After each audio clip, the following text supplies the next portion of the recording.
Orang Jepang itu mereka berusaha untuk mengadopsi nilai-nilai yang baik dari culture apapun. Makanan halal itu di Jepang sekarang trennya terus naik. Oke. Dan masyarakat Jepang tuh juga tidak resisten terhadap outlet-outlet halal kita yang ada di Jepang ya. Itu halal di kampus namanya Marhaban. Oke. Itu kalau jam buka yang ngantri bukan orang Muslim loh. Yang ngantri anak Jepang. Panjang antriannya itu.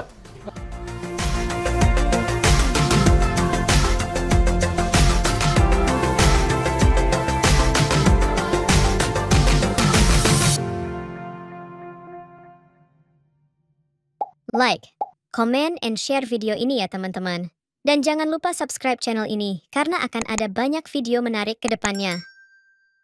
Assalamualaikum warahmatullahi wabarakatuh. Berjumpa dengan podcast message. Ini podcast perbincangan tentang ekonomi syariah yang dilakukan oleh masyarakat ekonomi syariah di Indonesia.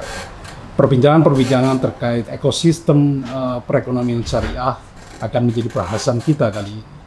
Bersama saya Heri Saktianto, kita awali podcast kali ini dengan salah seorang narasumber yang lama tinggal di luar negeri, dan kemudian beliau juga berkecimpung dalam mengelola perekonomian berbasis syariah yang ada di luar negeri. Nah, tamu kita kali ini adalah seorang kita sebut diaspora lah, diaspora yang lama tinggal di Jepang, dengan Pak Joko Widodo. Betul Pak, Joko Widodo. Namanya mirip dengan Presiden ke-7. Pak Joko, Bapak kan sekian lama tinggal di Jepang. Saya belum tahu, mungkin bisa dijelaskan kira-kira sudah berapa tahun tinggal di Jepang dan kemudian apa yang bisa sampai sana gitu. Yang membuat Anda tergerak bisa sampai sana. Ya, baik Mas Heri. Sebelumnya, Assalamualaikum warahmatullahi wabarakatuh. Senang sekali saya bisa diundang di acara podcast Masyarakat Ekonomi Syariah ya. Sebenarnya pada saat saya berada di Jepang waktu itu ya, memang tujuan awal itu untuk studi S3 ya. Hanya kemudian di sana memang saya waktu itu berpikir sambil saya S3 di Jepang itu apa yang bisa saya lakukan untuk negeri kita gitu ya. Dan mungkin salah satunya adalah MES. Waktu itu saya dikontak oleh pengurus pusat MES ya untuk merintis pendirian masyarakat ekonomi syariah Jepang. Dan akhirnya kita dirikan mulai tahun 2017, 2018 ya. Kemudian MES Jepang mulai berdiri. Dan itu mungkin awal mula saya kenalan dengan MES sebenarnya. Dan 2017-2018 ya. Waktu itu ada salah satu pengurus pusat MES yang ke Jepang. Saya sebutkan saja namanya ya, mungkin almarhum Pak Ing Solihin. Beliau ke Jepang waktu itu dan memang beliau memberikan tantangan kepada saya untuk salah satunya mengembangkan MES, dan kebetulan saya juga selama ini aktif di berbagai organisasi nasional ya di Indonesia. Jadi saya kira MES ini menarik untuk kita perkenalkan ya di negeri Jepang terutama waktu itu. Ya, kalau melihat perkembangan kan misalnya di Jepang itu kan komunitas, kalau bicara soal ekonomi syariah kan kita barangkali lebih spesifik kepada komunitas kaum muslim gitu ya. Nah, di Jepang sendiri kan kalau kita lihat kan secara demografi ataupun secara penduduk itu kan komunitas muslim sangat sedikit, kecil. Nggak tahu saya kalau orang Indonesia di Jepang juga lumayan banyak. Itu bagaimana, tantangan-tantangan apa yang Anda hadapi di sana? Iya, ya benar Mas Heri. Jadi penduduk Jepang itu memang muslimnya sangat sedikit ya, bisa dihitung dengan jari gitu. Mostly no religion bahkan. Kalau mereka menyebut dirinya ya, kalau saya tanya teman-teman di Jepang selalu mereka bilang no religion. Kemudian ada 10% itu Buddhis gitu ya, dan Muslim sangat sedikit, dan Muslim pun biasanya itu para pendatang. entah dari Indonesia, Malaysia gitu ya, dari Pakistan, dari negara-negara Muslim lainnya, Bangladesh misalnya. Tetapi saya melihat perkembangan di Jepang, Muslim ini di Jepang diterima gitu ya, dalam tanda kutip. Karena di Jepang itu sebenarnya prinsipnya kalau saya lihat masyarakat Jepang itu open terhadap semua semua culture, semua religion ya, sebatas itu tidak mengganggu mereka, mengganggu dalam arti mengganggu ketertiban dan lain sebagainya. Orang Jepang kan sangat anti dengan kegiatan-kegiatan yang sifatnya menimbulkan kegaduhan ya, buat berisik gitulah kira-kira. Kecuali memang di kegiatan-kegiatan yang memang diperuntukkan untuk itu, misalnya kegiatan pentas musik gitu, itu tidak apa-apa. Tapi kalau di lingkungan tempat tinggal mereka sangat mendambakan sebuah kehidupan yang damai, yang benar-benar tidak ada suara-suara berisik gitu. Nah, Muslim sendiri di sana dengan bagaimana teman-teman berperilaku ya sehari-hari di Jepang sebenarnya tidak menjadi masalah gitu. Bahkan ada semacam kebiasaan bagus orang Jepang. Orang Jepang itu mereka berusaha untuk mengadopsi nilai-nilai yang baik dari culture apapun, termasuk dari religion apapun. Jadi itulah cara hidup orang Jepang. Orang Jepang mungkin mereka mengaku dirinya tidak beragama, tapi sebenarnya kadang-kadang kalau kita perhatikan mereka itu malah jauh lebih religius dari kita dalam hal berperilaku ya gitu. Kalau saya selalu menyebut orang Jepang itu mereka itu sebenarnya dalam berperilaku sehari-hari sudah seperti the real Muslim, bahkan itu yang kita harapkan ya. Kita kan suka menggambarkan bahwa masyarakat Muslim itu harus menjaga kebersihan, harus tertib antri, itu yang kadang mohon maaf nih kita sendiri di Indonesia kadang masih susah kan untuk mewujudkan itu. Tapi masyarakat Jepang bisa mewujudkan itu, mereka hidup sangat bersih, sangat tertib gitu. Iya, please. Jadi orang Jepang itu sebenarnya the real Muslim tapi minus itu asyhadu Allah itu ya. Jadi mereka belum mendeklar bahwa mereka Muslim, tapi yang mereka lakukan itu sebenarnya kadang-kadang jauh lebih lebih hebat dari yang kita lakukan sehari-hari di Indonesia itu. Ini sekarang udah balik ke Jakarta? Ya seringnya sekarang sering di Indonesia, tapi saya masih bolak-balik. Ya karena ada kegiatan untuk riset dan sebagainya. Teman-teman di Jepang yang menjadi profesor dan sebagainya masih sering mengundang untuk visiting 3 bulan atau 6 bulan atau sesuai kebutuhan mereka gitu. Nah, ini kalau bicara soal tadi soal nilai-nilai keagamaan yang juga bisa diserap oleh komunitas masyarakat Jepang di sana. Kira-kira contoh apa yang paling nyata, paling real dari ajaran Islam seperti itu yang bisa mereka terapkan selain tadi soal antri, soal kebersihan dan yang lainnya? Iya, satu contoh ya yang saya sering dengarkan kalau kita menghadiri misalnya majelis di masjid-masjid di Jepang yang sekarang ada ya. Kebetulan kan beberapa imamnya itu orang Jepang. Ya, yang mereka sudah menjadi Muslim dan menjadi semacam lokomotif lah ya untuk persebaran Islam di sana. Mereka mengatakan bahwa satu hal yang positif di kebudayaan orang Muslim ya, yang mereka suka adalah orang Muslim itu kan pasti bangun pagi. Karena sholat subuh gitu ya. Itu yang orang Jepang susah lakukan. Kadang orang Jepang kalau bangun siang gitu ya. Bangun siang dan mereka juga biasanya bangun siang terus langsung ngeloyor ke kantor gitu aja, ganti baju gitu. Sementara kita masih bisa bangun pagi, terus sholat subuh ya, terus berdoa kepada Tuhan untuk kelancaran rezeki hari ini misalnya ya. Dan itu menjadi nilai positif.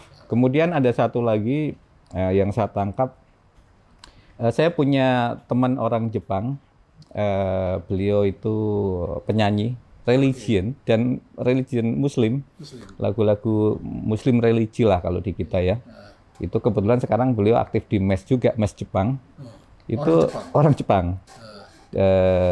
Beliau cerita bahwa dulu waktu belum menjadi Muslim, mungkin dia termasuk dalam tanda petik bandel gitu ya, dengan orang tuanya juga kurang hormat dan sebagainya. Dan sekarang setelah menjadi Muslim, itu dia kan karena memang di agama kita kan diajarkan untuk menghormati orang tua dan sebagainya, itu dia terapkan, dan kemudian orang tuanya melihat bahwa loh, anak saya kok luar biasa kok langsung berubah.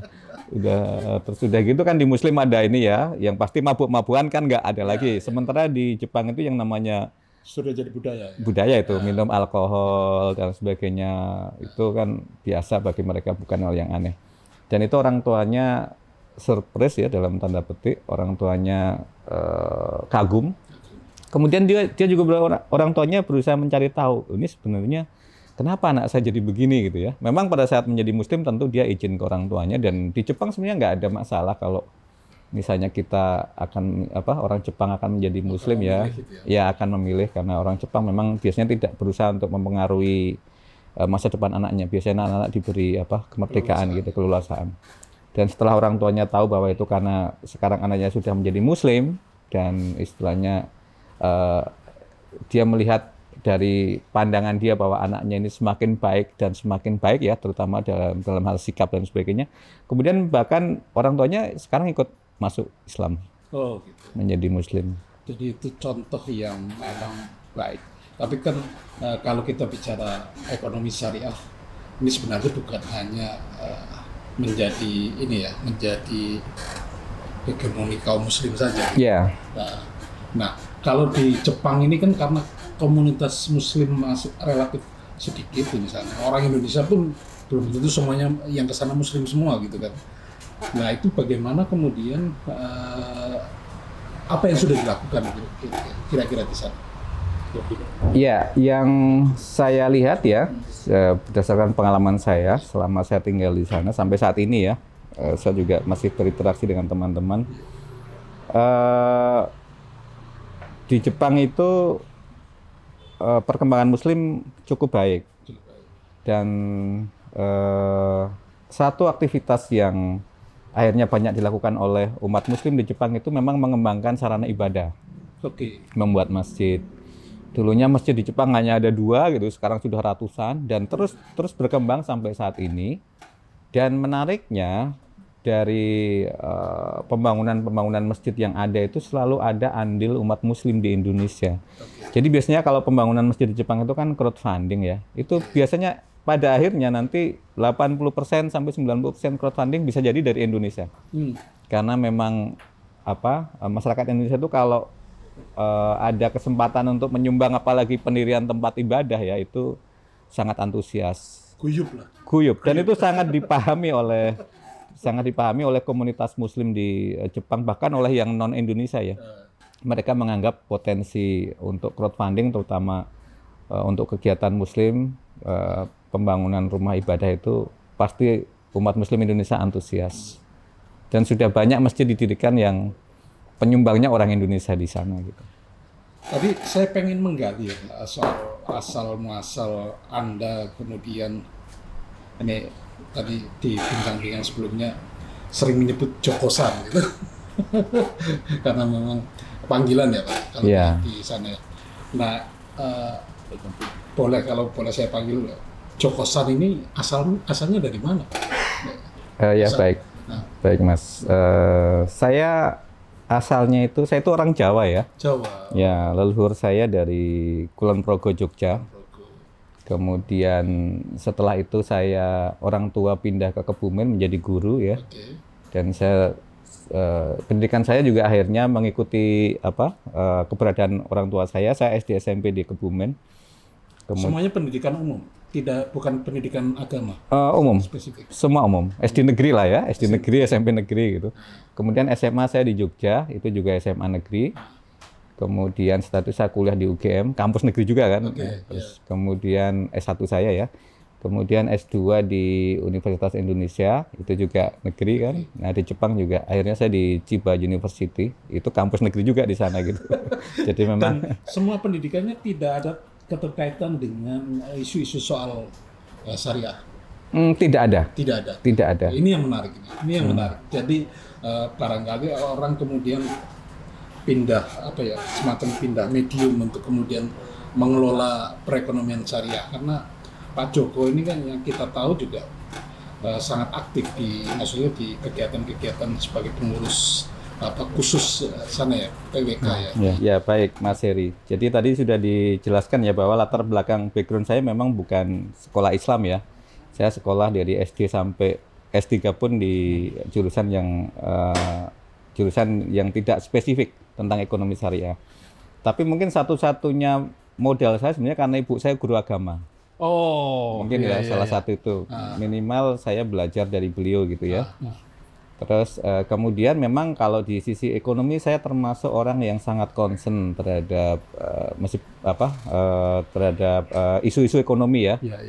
Terutama isu terkait makroekonomi gitu ya. Bagaimana sebuah negara bisa mendominasi secara perekonomian gitu. Dan saya lihat juga Jepang kan negara maju ya. Saya selama di Jepang itu terus terang saya belajar ini Jepang ini apa yang membuat mereka bisa menjadi semacam leader ya di bidang ekonomi, terutama di Asia Pasifik. Saya ingin belajar dari kebiasaan mereka, dan memang kesimpulan saya memang mereka pantas untuk mendapatkan itu gitu ya. Kenapa itu? Satu, orang Jepang itu pekerja keras. Itu hal yang ya di Indonesia semua orang juga bekerja keras ya, bukan berarti orang Indonesia tidak bekerja keras. Tetapi ada satu budaya kerja yang sangat berbeda di Jepang, karena di Jepang itu bekerja dan bisa mempersembahkan karya terbaik, baik itu terhadap perusahaan atau terhadap institusi, itu buat mereka sebuah pencapaian individu yang didambakan. Berarti iklim kompetisinya kuat gitu. Kuat.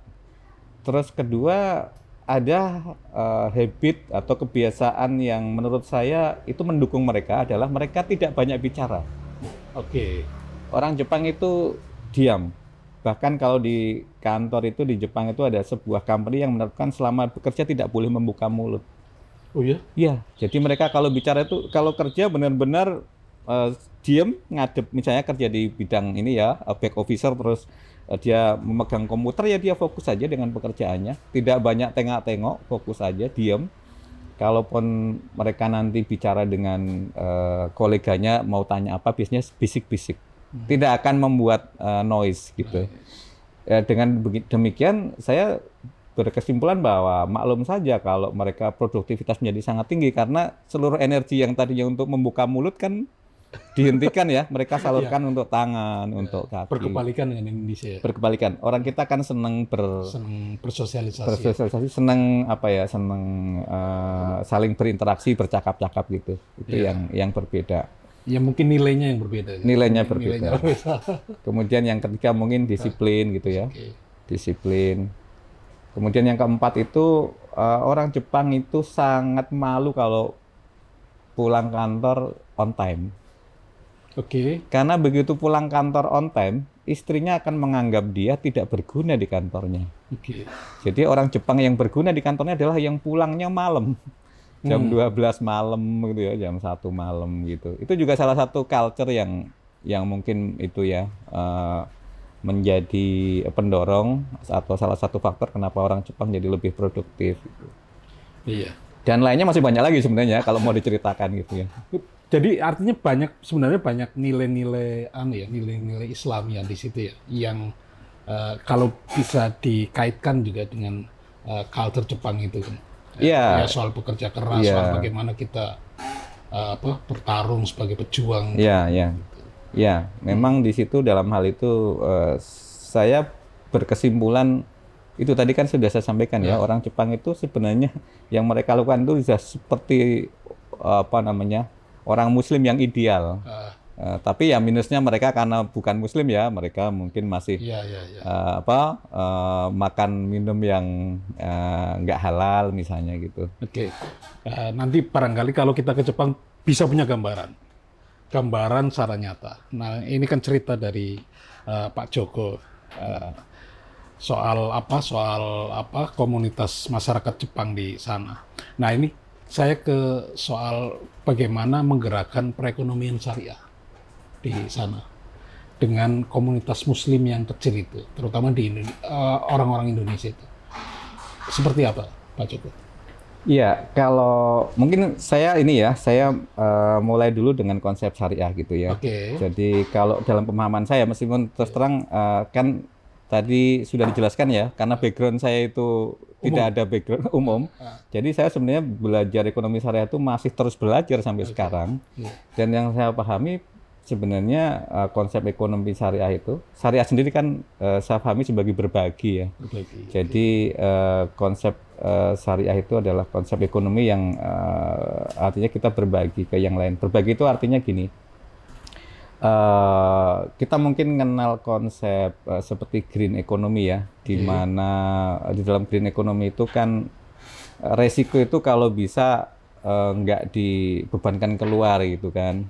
Resiko itu juga harus diambil oleh perusahaan. Itu kan fungsi sharingnya supaya perusahaan tidak serta-merta mengambil profit, tetapi dia juga menanggung dampak dari aktivitas yang dia lakukan. Dia maunya untung saja, tapi nggak mau ruginya. Nah itu. Gitu. Saya memahami itu semua sebenarnya itu konsep syariah. Green economy adalah konsep syariah. Nah di Jepang juga banyak hal-hal itu yang saya lihat masyarakat Jepang itu kan senang ini ya. Mereka juga senang berbagi, senang mengembangkan komunitas untuk membantu sesama. Mereka juga nggak buang sampah sembarangan. Mereka kalau ngantri juga tertib antri, nggak nyerobot gitu. Saya anggap itu sebagai basic syariah sebenarnya.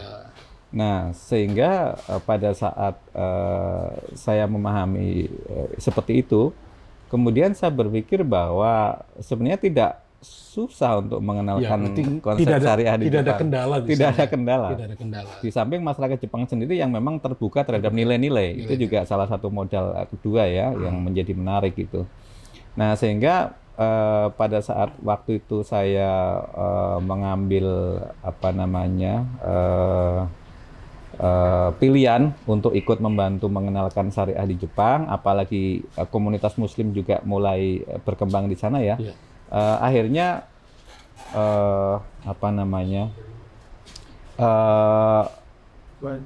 komunitas yang kecil itu yang akhirnya menjadi entry point dari MES ini. Jadi saya misalnya mendekati pengusaha Jepang yang dia. Anda mulai di kota mana? Tokyo atau di kota Chiba? Chiba. Ya, di kota Chiba. Chiba itu berapa lama dari Tokyo? Kalau barangkali kurang lebih 45 menit ya naik kereta. KRL ya kalau di ini kurang lebih. Tidak terlalu jauh, itu masih di lingkaran Tokyo ya. Jadi di Jepang itu ada area yang kita menyebut sebagai Kanto. Kalau di kita Jabodetabek. Oh, gitu. Kanto area. Kalau prefektur itu apa tuh? Prefektur itu provinsi. Oh, provinsi. Ya. Masih masuk satu provinsi dengan Tokyo? Oh, beda. Karena Tokyo sendiri kan satu prefektur. Ya. Kemudian Chiba sendiri. Ya. Beda provinsi. Itu kalau di sini barat mungkin Jakarta dengan Depok. Jawa Barat itu ya kira-kira begitulah. Kira-kira begitu ya. Nah di Chiba itu komunitas Muslim juga berkembang di samping kampus saya, bahkan ada masjid kampus yang itu dirintis oleh teman-teman yang dulu awalnya mereka bekerja dan S3 di sana ya. S2, S3, kemudian mereka mendirikan masjid dengan tadi konsep crowdfunding yang 80% juga penyumbangnya dari Indonesia gitu ya. Kita punya masjid, nah di masjid itu ada halal center dan sebagainya, dan saya sering diskusi dengan situ. Itu ada pengusaha Muslim yang dia bisnis halal, makanan halal. Dan menariknya dia orang Jepang tapi sudah haji gitu ya. Karena di Jepang kan naik haji seperti umroh, daftar langsung berangkat ya. Itu yang kemudian kesempatan itu saya ambil juga ya. Saya juga berangkat jadi dari Jepang tahun 2019. Nah, dengan beliau saya sering diskusi-diskusi yang sifatnya ringan aja gitu. Kemudian saya kenalkan bahwa ini saya ada organisasi MES nih, mau nggak joinan gitu. Maksudnya membantu gitu. Alhamdulillah positif dan dia sangat aktif sampai sekarang. Beliau menjadi pengurus utama MES di Jepang ya. Dan ya dengan perjuangan itu lambat laun emas mulai dikenal itu. Ya meskipun terus tidak masif terus langsung dikenal luas gitu ya. Tetapi ada hal yang kemudian bisa kita konsolidasikan, kita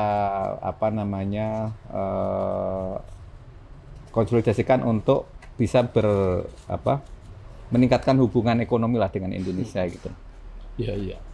Ya, ini tadi menarik soal halal center. Ini ekosistem syariah itu kan juga menyangkut ekosistem halal, terus kemudian keuangan syariah, terus kemudian barangkali wisata halal dan yang lainnya. Nah, di Jepang seperti apa, Pak Joko? Nah, itu juga ya yang sekarang sedang tren di Jepang. Satu yang perlu saya highlight, misalnya masalah halal center ya. Oke. Makanan halal lah contohnya ya. Makanan halal itu di Jepang sekarang trennya terus naik. Oke. Dan masyarakat Jepang tuh juga tidak resisten terhadap outlet-outlet halal kita yang ada di Jepang ya, karena masyarakat Jepang kan secara culture juga tidak ada ini kan, tidak ada hambatan untuk menerima itu. Bahkan dulu di kampus saya kebetulan dulu tinggal di Tsukuba ya, karena keluarga saya kan waktu itu tinggal di Tsukuba, dua anak saya dan istri saya, karena istri saya juga waktu itu sedang S3 di Tsukuba University. Itu kira-kira jaraknya 70-80 kilo dari Chiba. Nah, itu di situ ada sebuah resto halal di kampus namanya Marhaban. Itu kalau jam buka yang ngantri bukan orang muslim loh. Yang ngantri anak Jepang. Panjang antriannya itu. Marhaban Cafe gitu. Marhaban Cafe. Ya, Marhaban Cafe. Yang punya orang mana? Yang punya orang Jepang. Orang Jepang. Iya, orang Jepang. Kemudian yang di Chiba juga itu ada resto halal tadi yang saya cerita, yang saya kenal salah satu pengusahanya. Itu juga yang punya orang Jepang, dan yang makan di situ belum tentu orang Muslim. Oke. Jadi orang Jepang yang non Muslim pun datang untuk membeli, ikut makan gitu ya. Karena di Jepang itu bahkan ada teman Jepang saya yang tadi pengusaha resto tadi menyatakan bahwa di Jepang ini makanan halal bahkan akan menjadi lifestyle yang orang Jepang juga sangat sangat terbuka dan menggemari gitu ya. Jadi kenapa menjadi lifestyle? Karena masakan halal ini di Jepang dianggap lebih sehat dibanding masakan Jepang pada umumnya oleh beberapa orang Jepang ya. Sehingga itu juga menjadi poin plus. Oleh karena itu pada saat kita membuka outlet makanan halal di Jepang, sekarang tidak heran kalau yang nyerbu tidak hanya komunitas Muslim, tapi orang Jepang pun ikut berduyun-duyun makan di situ gitu. Nah, sebelum dilanjut, ini perbincangan yang sangat menarik ya untuk kemudian kita kupas soal ekosistem halal di Jepang.